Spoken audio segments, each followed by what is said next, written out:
तो महाराज जो रुचि से जो बना रहा है महाराज उसकी पूरी मेहनत को हम व्यर्थ, और फिर 2-4 गस्ते खाए और लिया फिर डस्टबिन में डाल दिया।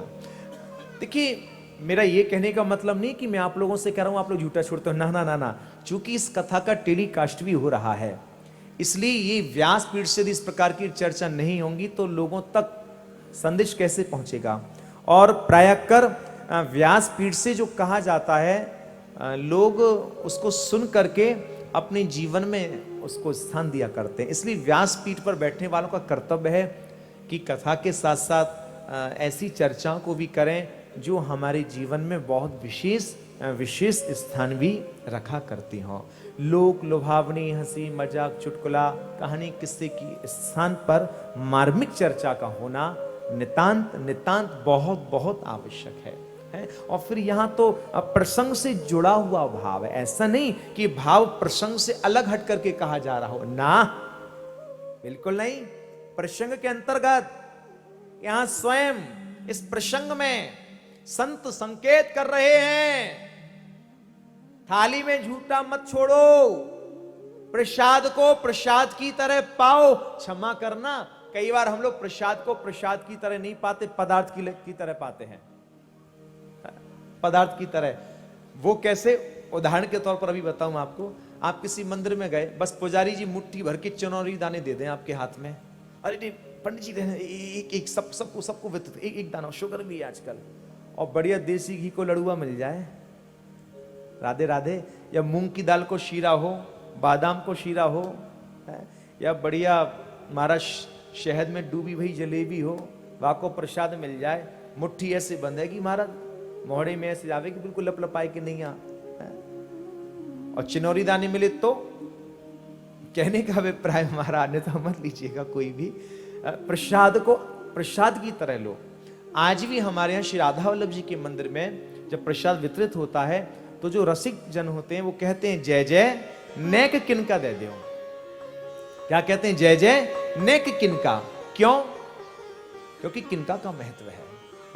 एक भक्त यहां भी बैठे हैं, हमारे सैनी जी, बड़े अच्छे भक्त हैं हमारे। जब भी मंदिर में आते हैं तो उनको यदि प्रसाद दो ना तो बिल्कुल जरा सा किनका ही लेते हैं, और यदि कहीं उनको बड़ा सा लड्डू यदि कहीं मिल गया या दिए तो रख तो लेंगे, मुंह में डालेंगे बिल्कुल थोड़ा सा, और बाकी फिर घर ले जाकर के सबको वितरित। आज तक हमने हमारे मध्य में बैठे बड़े अच्छे महाराज हमारे यहाँ के रसिक हैं। तो कहने का अभिप्राय, प्रसाद को प्रसाद की तरह ही ग्रहण करना चाहिए, पदार्थ की तरह नहीं। और जो पदार्थ की तरह प्रसाद को ग्रहण करता है उसको सच्चा प्रसाद का सुख प्राप्त नहीं हुआ करता। ये प्रसाद तो हमारे प्रिया लाल का अधरामृत है साहब, अधरामृत है, इसलिए प्रसाद में दोष बुद्धि ना हो। अब तो देवर्षि नारद बड़े दुखी हो गए, कहीं भी पत्तल में जूठन नजर नहीं आई। हाय हाय हाय हाय, क्या कहना, उसी समय गजब हो गया। उसी समय देवर्षि नारद जी की दृष्टि पत्तल में लगी हुई सींक के ऊपर पड़ गई। क्या कहना, हाय हाय हाय, उसी समय पत्तल में लगी हुई सींक को निकाला, जैसे ही निकाला जरा सा किनका नजर आ गया। भक्त के लिए महाप्रसाद का किनका ही पर्याप्त हुआ करता है। आज महाराज जैसे ही किनका दिखा उसी समय लिया और अपने मुख में ग्रहण कर लिया। क्या कहना, इनके तो रोम रोम पुलकित हो गए, नाचने लगे, झूमने लगे, आज मैं संत प्रसाद ही पायो। देखिए महा जो प्रसाद है इसकी बहुत बहुत बड़ी महिमा है, बहुत बहुत बड़ी महिमा है। हमारे यहां श्री राधा वल्लभी उपासना में एक ऐसा प्रसंग प्राप्त होता है, स्वयं श्री अनंत विभूषित वंशी अवतार श्री हित हरिवंश चंद्र महाप्रभु जी का यह भाव। महाप्रसाद की महिमा का दर्शन कीजिए। एक समय की बात, श्री राधा वल्लभ जी के मंदिर में पंगति हो रही थी। तो जिस समय पंगति चल रही थी, तो पंगति में श्री हरिवंश चंद्र महाप्रभु जी के शिष्य, आप इस प्रसंग को गंभीरता से सुनिएगा। श्री महाप्रभु जी के शिष्य पंगति में बैठ करके प्रसाद ग्रहण कर रहे थे। उसी समय क्या देखा कि विट्ठल दास जी के मुख से प्रसाद पाते समय जूठन नीचे गिर गई। श्री विट्ठल दास जी के गुरु जी की दृष्टि पड़ गई, महाप्रभु जी की दृष्टि पड़ गई कि देखो आज मेरे शिष्य के मुख से जूठन नीचे गिर पड़ी है। पहले विचार किया कि शायद इनको बोध हो जाएगा, याद आ जाएगा तो उठा लेंगे, लेकिन श्री विट्ठल दास जी ने पत्तल उठाई और चल पड़े। अब आप महाप्रसाद की महिमा देखिए। उसी समय श्री हितहरिवंश चंद्र महाप्रभु जी के मन में भाव आया कि देखो ये तो हमारी श्री प्रिया जी का अधरामृत है। श्री प्रिया जी इस भोग को अपने अधरों तक लेकर के गई हैं, और यदि यह अधरामृत किसी के पैर के नीचे आ गया तो इस महाप्रसाद का, अधरामृत का अनादर हो जाएगा। और उसी समय श्री हितहरिवंश चंद्र महाप्रभु जी ये भूल गए कि ये मेरे शिष्य के मुख से गिरी हुई जूठन है। ये भूल गए, इस पर ध्यान नहीं गया। क्या विचार आया कि हमारे श्री प्रिया जी के मुख का अधरामृत है, और यह जान के उसी समय वह किनका उठाया और अपने मुख में ग्रहण कर लिया। ये महाप्रसाद की महिमा है। हरिवंश नाम है जहां तहां तहां उदारता है। वरना एक संभव एक गुरु के लिए, राधे राधे, कई बार गुरु के बगल में चेला आए कि धोखे पे बैठ जाए, गुरु ऐसे देख ले, कई बार तेरी इतनी औकात के गुरु के राधे राधे। अब धोखे से हो गई कोई चूक तो क्या क्या जुल्म हो गया भाई, अब हो गया धोखे में बैठ गया। ये उसका अगाध स्नेह प्रेम की उसे बोध ही नहीं रहा अपने गुरु के दर्शनों के उपरांत। लेकिन यहां करत जे अन सहन निंदक तनहु पे अनुग्रह करो, ये स्वरूपी स्वभाव है श्री हितहरिवंश चंद्र महाप्रभु जी का, कि जहां इन्हें बोध नहीं कि मेरे शिष्य के मुख से गिरी हुई जूठन है, ना ना ना ना, ये मेरे शिष्य की जूठन नहीं, ये तो हमारी श्री प्रिया जी के मुख का अधरामृत है। ये महाप्रसाद की महिमा है। इससे बड़ी महाप्रसाद की महिमा और क्या जानना चाहोगे?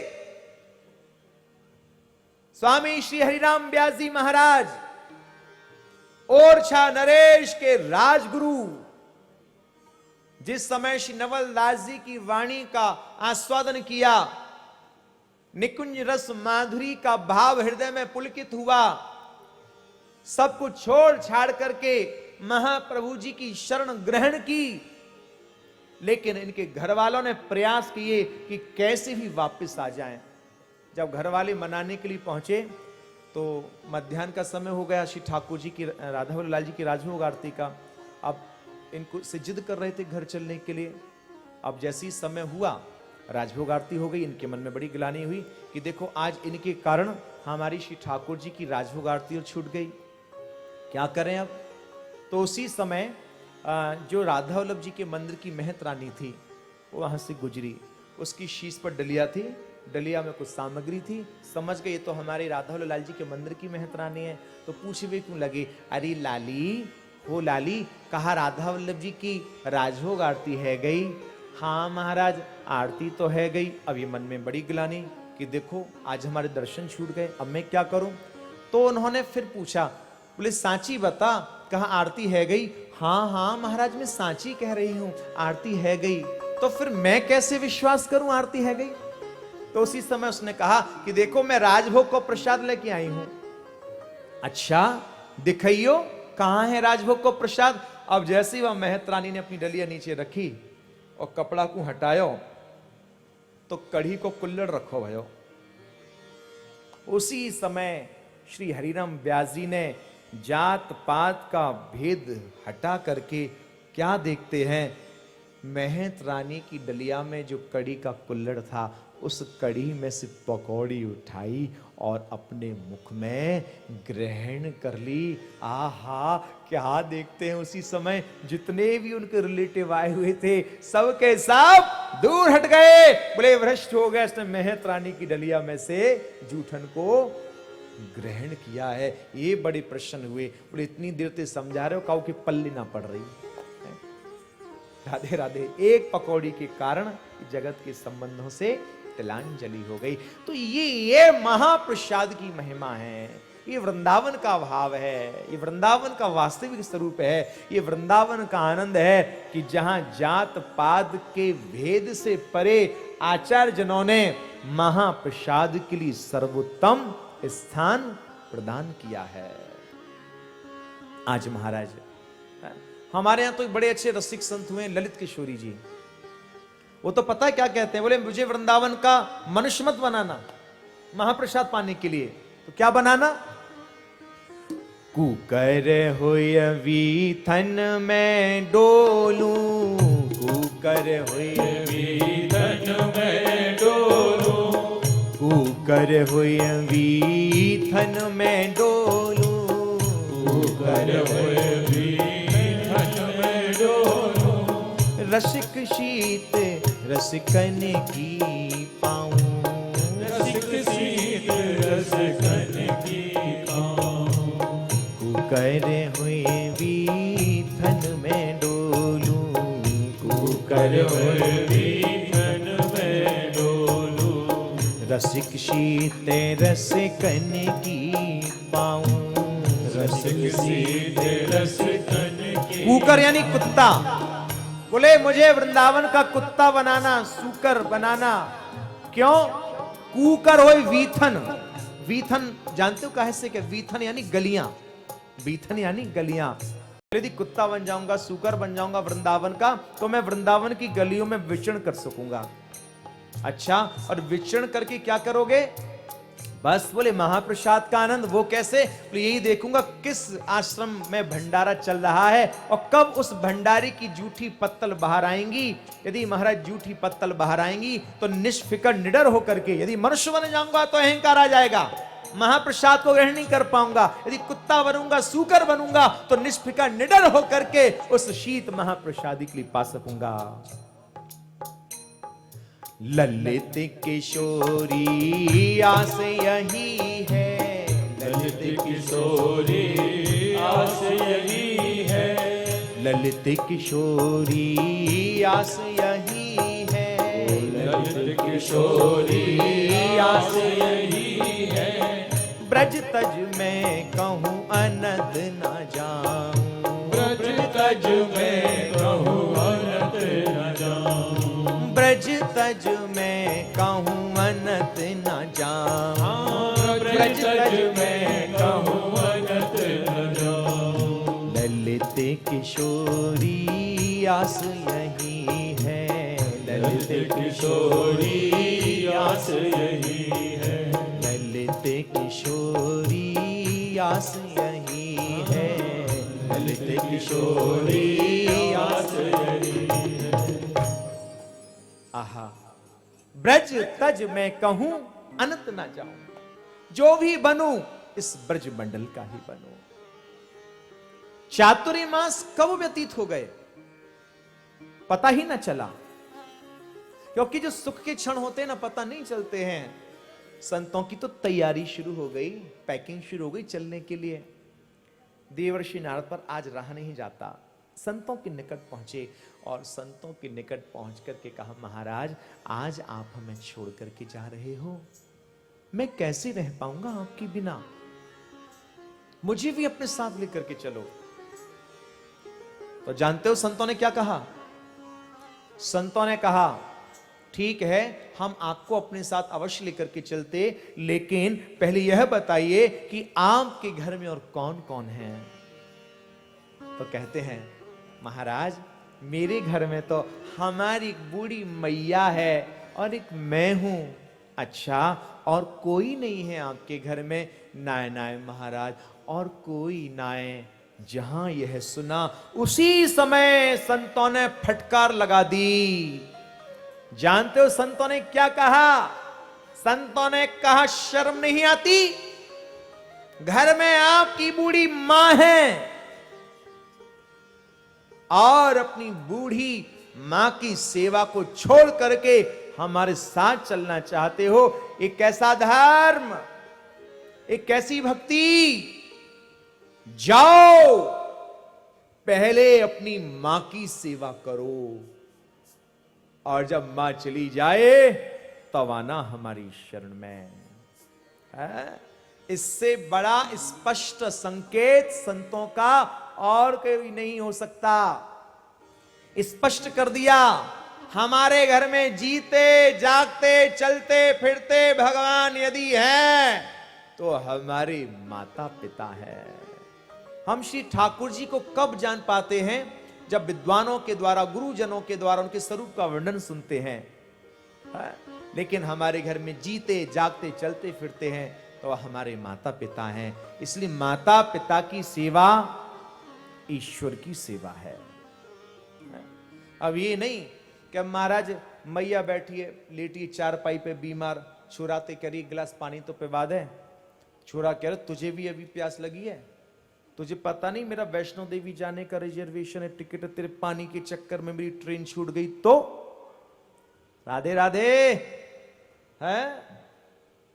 कहां जा रहा है?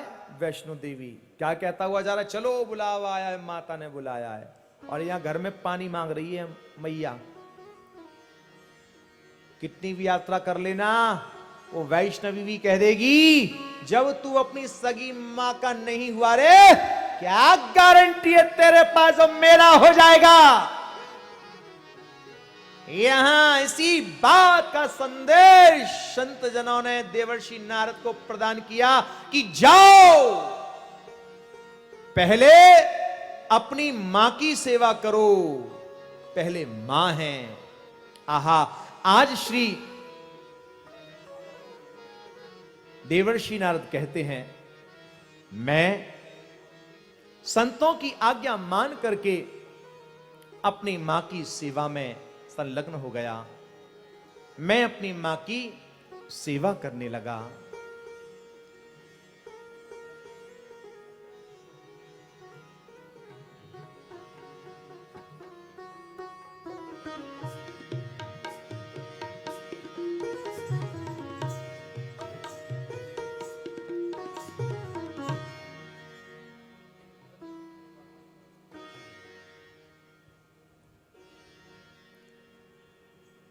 यज्ञ वही सफल होते हैं जिनमें संतों का आगमन हुआ करता है।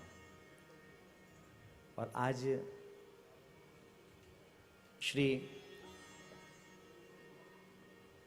हित हरिवंश महाप्रभु जी द्वारा प्रदत्त श्री राधा वल्लभी रसोपासना के हमारे पूज्य आदरणीय श्री चंद्र प्रकाश जी, हमारे बाबूजी से बड़ी अच्छी आपकी मित्रता है, तो हमारे ताऊ जी आप कृपा करके पधारे हैं। और क्योंकि वृंदावन की भूमि है, ये तो आशीष की भूमि है, यहाँ जितना हो सके आशीष पाओ। आज कृपा करके पधारे हैं महाराज। देवर्षि नारद कहते हैं संतों की आज्ञा पर मैं अपनी मैया की सेवा करने लगा। एक दिन की बात, यदि पास में कोई संत आए, महात्मा आए और मैं अपनी मैया से निवेदन करूं कि मैया मैं सत्संग सुन के आ जाऊं, तो मैया कह दी और करती लाला जा तो रहो है, वापिस जल्दी आ जाइयो। महाराज जैसे तैसे देवर्षि नारद कहते हैं मैं झोली माला लेकर के बैठूं तो मेरी मैया कोई ना कोई काम बता दियो करती। मैं कहा करता, फिर देवर्षि नारद कह रहे हैं कि मैंने उल्टी माला जपना शुरू कर दियो। कहा माला जब भी क्यों लगे कि हे गोविंद मेरी मैया को उठाए लीजो, हे गोविंद मेरी मैया को उठाए लीजो। और एक दिन की बात कहा देखें, अंधेरी रात ही पानी बरस रहे हो, नारद बाबा की मैया गैया को खोलवे के ताई गई कि छप्पर के नीचे बांध दऊं। जैसी मैया गई वास में कहा देखें एक कारो सांप आयो, मेरी मैया को डस लियो, मेरी मैया की हैगी गोविंदाय नमो नमः।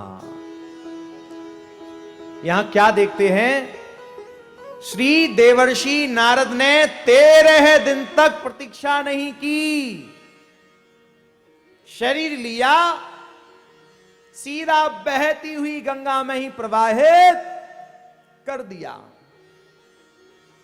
ना तो पीपल के ऊपर हड़िया टांगी, ना तो घी का दीपक जलाया, यहां तक कि देवर्षि नारद ने अपनी मां का अग्नि संस्कार भी नहीं किया।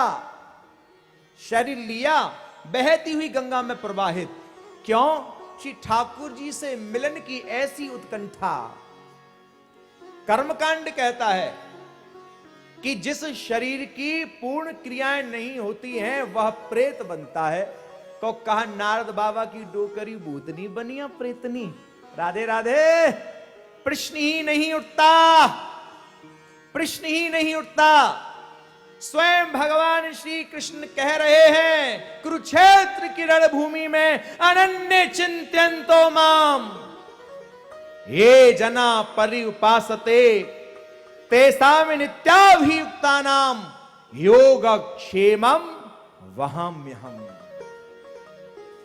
श्री कृष्ण कहते हैं जो मेरा अनन्य भक्त बन चुका है, जो दिन रात मेरी सेवा में उन्मत्त है, रुच रुच के मेरा श्रृंगार करता है, रुच रुच के मुझे भोग लगाता है, मेरे उत्सवों को मनाता है, मेरे नाम की मस्ती में खोया रहता है, अरे उस दिन यदि कहीं मेरे भक्त के माता पिता का श्राद्ध आ जाए, दिन आ जाए, तो श्याम सुंदर कहते हैं कि मेरा भक्त मेरी सेवा के सिवाय और कुछ नहीं करने वाला। इसलिए मैं अपने भक्त की ओर से उसके श्राद्ध कर्म को कृष्ण कहते हैं मैं किया करता हूं। उस दिन मेरे भक्त की मां नहीं बल्कि मेरी मां मरी थी, मेरे भक्त का पिता नहीं बल्कि मेरा पिता मरा था। अनन्य चिंत्यन्तो माम, गीता में कृष्ण कह रहे हैं अनन्य चिंत्यन्तो माम हे जना पर्युपासते तेषां नित्याभियुक्तानां योगक्षेमं वहाम्यहम्। मैं उसके समस्त कार्यों के लिए किया करता हूं, ऐसो को उदार जग माही। स्पष्ट योगक्षेमं वहाम्यहम्। महाराज आज देवर्षि नारद पागलों की भांति नाम जाप करने लगे हैं।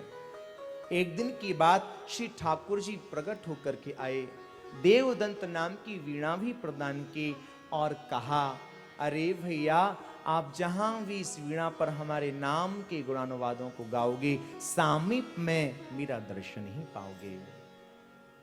इतना कह करके श्री ठाकुर जी अंतर ध्यान हो गए। अब तो महाराज देवर्षि नारद पागलों की भांति श्री ठाकुर जी को खोजने लगे हैं। हे श्री ठाकुर जी आप कहां चले गए?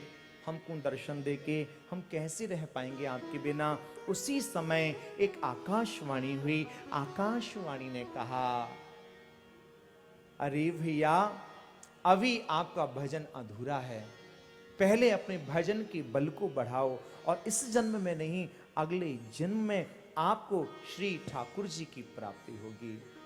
आज श्री देवर्षि नारद कहते हैं मैं भजन में खोने लगा, झूमने लगा, काल की प्रतीक्षा करने लगा। एक दिन की बात, बिजली की भांति काल मेरे सामने आया, मेरा पांच भौतिक शरीर समाप्त हो गया। फिर मेरा अगला जन्म श्री ब्रह्मा जी के पुत्र के रूप में हुआ है और मेरा नाम नारद हुआ। देवर्षि नारद श्री वेदव्यास जी महाराज से कहते हैं महाराज आप मेरी बात माने तो जिस प्रकार आपने धर्म, अर्थ, काम, मोक्ष को बढ़ाने वाली कथाएं गाई हैं, ठीक उसी प्रकार भगवान श्री कृष्ण के प्रेम को बढ़ाने वाली कथाओं का आप गान करें। वेदव्यास जी महाराज कहते हैं ठीक है देवर्षि, मैं कथा कृष्ण चरित्र गाने को तैयार हूं, लेकिन सच कहूं मुझे एक लिखने वाला चाहिए, लिखेगा कौन? आहा, श्री गणेश जी की याद की, श्री गणेश जी महाराज आ गए। श्री गणेश जी महाराज कहते हैं मैं लिखूंगा, लेकिन मेरी एक शर्त रहेगी।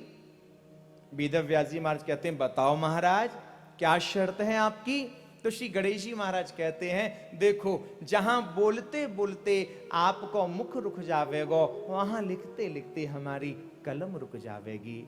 वेदव्यास जी ने विचार किया आजकल काम करने वाले मिलते कहाँ हैं, और हमें तो श्री गणेश जी महाराज जैसे मिल रहे हैं, तो फिर श्री कृष्ण चित्त गायबी में और भी ज्यादा आनंद आवेगा है। आज श्री वेदव्यास जी महाराज ने बोलना शुभारंभ किया है। श्री गणेश जी महाराज लिपिबद्ध कर रहे हैं। अब उस शरीर की और भी नित्य नैमित्तिक क्रियाएं हैं, कैसे करें? यदि ये अपनी वाणी को विश्राम दें तो श्री गणेश जी महाराज लेखन कार्य को रोक देंगे। तो वेदव्यास जी इतने चतुर हैं कि बीच बीच में कोई ऐसा श्लोक बोल देते हैं कि उस श्लोक में श्री गणेश जी की समाधि लग जाती है। श्री गणेश जी श्री ठाकुर जी की लीलाओं में खो जाते हैं। जहां समाधि लगती है, अय है क्या कहना, उसी समय श्री वेदव्यास जी महाराज उठते हैं, स्नान आदि क्रिया से निवृत्त होकर के आते हैं, फिर आवाज लगाते हैं अरे गणेश, ओ गणेश। गणेश जी महाराज समाधि से जागे। हाँ महाराज। वेदव्यास जी कहते हैं कहां खो गए आप? अरे आपने इतना सुंदर श्लोक बोले हो कि वहां में तो हमारी समाधि लग गई।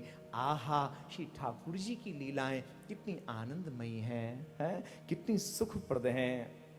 आज श्री वेदव्यास जी महाराज ने भागवत की वाणी को प्रवाहित किया है। श्री गणेश जी महाराज ने लेखन कार्य किया। आज श्रीमद् भागवत जी की रचना हो गई। बड़े प्रसन्न हो गए कि देखो देखो कितनी बड़ी कृपा, संत नारद के संकेत पर आज मेरा हृदय बदल गया। मैं चाहता हूं जगत में रहने वाले भी बदले। क्यों? क्योंकि भागवत साधन नहीं है। श्री धुरदास जी महाराज कहते हैं सर्वोपरि श्री भागवत परम धर्म स्वच्छंद।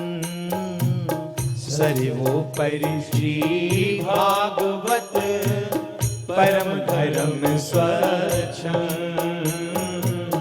जिनके ही आवे नहीं वे ही है मतिमंद। जिनके ही आवे नहीं वे ही है मतिमंद। वे ही है मतिमंद। वे ही है मतिमंद। भागवत साधन नहीं है। आहा, आज विचार कर रहे हैं इसका प्रचार प्रसार कैसे हो है? तो यहां पर एक प्रसंग प्राप्त होता है। यहां कह रहे हैं कि बोले श्री वृंदावन के मध्य में स्थान है सेवा कुंज। आहा, सेवा कुंजेति विख्यातो श्रीमद वृंदावन मध्य राधाया सह गोविंद यत्र क्रीड़ा करोति च। आहा, सेवा कुंज में एक शुक रहो करें। वह शुक को नाम है कलवाक। श्री प्रिया जी को बड़ो ही प्रिय है। हमेशा प्रिया जी के निकट पहुंच के गुनगुना तो रहबे राधे कृष्ण राधे कृष्ण राधे कृष्ण राधे कृष्ण। अब एक दिन ना जाने या लीला शुक को कहा भयो, यह राधा कृष्ण की जगह कहने लगा गोपी कृष्ण। देखो वृंदावन के पंक्षी पशु यहाँ का चराचर जितने भी यहाँ जीव हैं सब राधे राधे बोला करते हैं। महाप्रभु जी कहते हैं अपने हार्द ग्रंथ श्री राधा सदानिधि स्तोत्र में, राधा कराव चित पल्लव वल्लरी के राधा पदांक विलसन मधुर स्थली के। राधा यशो मुखर मत खगावली के। राधा विहार विपने रमता मनो में। वृंदावन के पंक्षी राधे श्री राधे श्री राधे यह उच्चारण किया करते हैं। इसलिए भक्त लोग कहते भी हैं, गाते भी हैं, वृंदावन के वृक्ष का मरम न जाने को, वृंदावन के वृक्ष का मरम न जाने को, डाल डाल अरुपात पे राधे राधे हो, डाल डाल अरुपात पे राधे राधे हो,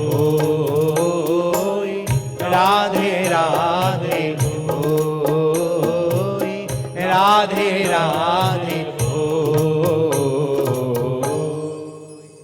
आप हमारे संत वाणी चैनल को सब्सक्राइब करें, वीडियो को लाइक करें, शेयर करें और हाँ, बेल आइकन पर क्लिक करना बिल्कुल ना भूलें ताकि हमारी किसी भी वीडियो की सूचना सबसे पहले आपको मिले।